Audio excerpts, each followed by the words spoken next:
L.G. Murphy, by ways of the military, had came in, and him and Dolan had put the store in, and they had give store credit, they had give opportunities, but that opportunities come with a cost.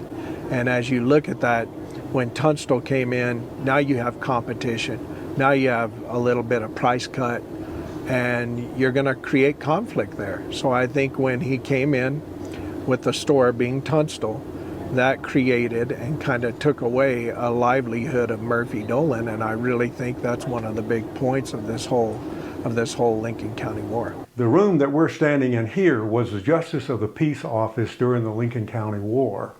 The morning after Tunstall was murdered, Billy and the boys, who really wanted to do something about this, were encouraged by McSween, boys, something needs to be done, but we need to do it legally. So let's go down to the Justice of the Peace office. He was called Squire Wilson. And so they came from the McSween residence to this building, which was the Justice of the Peace office. This is where they raised their hands. They were sworn in as officers of the law, and they received legal warrants to go out and be served. It's my understanding that both sides of the Lincoln County War, the good guys and the bad guys, both wore badges at one time or another, official law enforcement officers. But the one side had more, so they won, and the side that lost became bad guys, and that's the side that Tunstall and McSween and Billy the Kid and the regulators were on. So a brief period of time, the regulators were the law, but once the powers of this Justice of the Peace were revoked, they became outlaws. And I think probably Billy the Kid was like anybody else. He killed a guy when he was real young that was beating on him, and back in those days you could do that. There was no way to get around it, and so he killed a guy out of self-defense. And when he was over here and the Lincoln County War started, he was a ranch hand. He was working at Tunstall's ranch. He was doing what his boss wanted him to do, and he was basically a law-abiding guy until they killed his boss. Well, I think the thing that's really significant about the Lincoln County War is that it embodied really what a lot of America was about.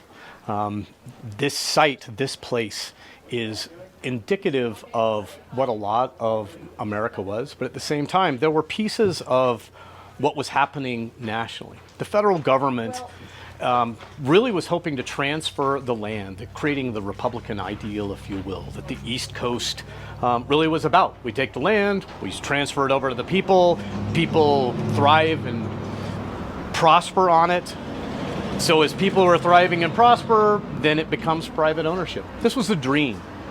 And it was a myth that the fact that you could take a relatively small piece of land in the East or even in the Midwest and start to grow on it and to survive. You look at the Homestead Act, that was never going to happen here. But this idea of what could happen, the federal government came, they created basically a scaffolding, if you will, federal scaffolding, land transfer offices that we will do to provide resources. Instead, you found kind of a power vacuum. There was no real law back then. The only law was hooked up with the rustlers out of Seven Rivers, New Mexico, and the Dolan, the Murphy Dolan house, is what they called it, and that was their side was the law. They're the side that won, which made the other guys the bad guys. But the bad guys, Billy the Kid, they wore badges too at some point. And you find some of the players of the American West, they're associated with the Lincoln County War, who said, oh, I can capitalize on this. And you were finding that others were doing it. John Chisholm over on the Pecos River, they were great. But then you're finding members of the House, as we know, the bad guys of the Lincoln County War, depending on how you look at it, who said, oh, I can annex this, I can take advantage of the water and the land and the resources. And this was what led people like John Tunstall, who were standing next to this store that he built, who came over, a very young man, not the old guy that you see in the movies. He was very young, in his 20s, when he showed up with this plan to make it. And his arriving and saying, oh, I'm going to become part of this, created a wedge, because there were others who were exploiting this land and they were taking advantage of it and saying, oh, we'll take advantage of the water, we'll make the contracts with the federal government for the beef. And as a result, as he started it, said, fine, I'm going to start my own store, I'm going to challenge this, I'm going to start my own herds, I will do these things in conjunction with John Chisholm over on the Pecos. This created a tension, which led to his assassination, and subsequently those people who worked for him, the regulators, go and find the people who killed John Stunsel. This was the spark that started it. You see a lot of Young Guns and you see a lot of movie stuff, and that's wonderful because that's what's really made Billy the Kid from dime store novels on. But I think if you really wanted to go deep into the history of the Lincoln County War, and something that's kind of been forgotten, which I wish more movies and stuff would pull it out, is your Irish influence. There was tons of Irish in this war, fighting this war, and when you look at that, you hardly ever see an Irishman involved, and they played a huge part in this. The Irish went deep, and the military. I think the military had really deep grassroots, and I think a lot of things that happened and ended and started was because of the military, and a lot of that just isn't focused on. I compare it to Hatfields and McCoys, with the exception of it not being two feuding families, it's two feuding businessmen. If you want to own the monopoly over Lincoln, you will have to have some business competition. And the two individuals were Murphy Dolan on one side, on the other side were Tunstall and McSween, and neither side was unwilling to resort to violence. And when you ask that question, why here? Because it really is wrapped up in this narrative, the fact that there was so little law from the federal level or the high level, the Santa Fe Ring, the fact that resources were bare, but this was happening all over the place. And it all came to a head right here on this street.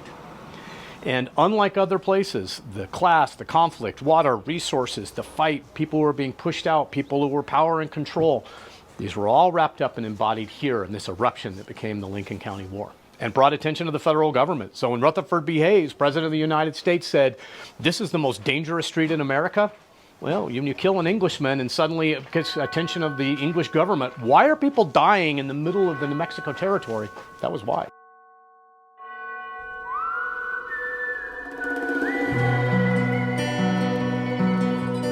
Some people say Lincoln County is not only a historic site, but is also the home to many of its former citizens. In other words, it's not only a ghost town, but some believe it's a town full of ghosts. Now, I don't know if you believe in haunted places, but others swear by it.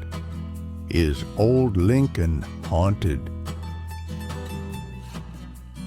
Do we have any thoughts about Lincoln being haunted? Well, there was a lot of death here.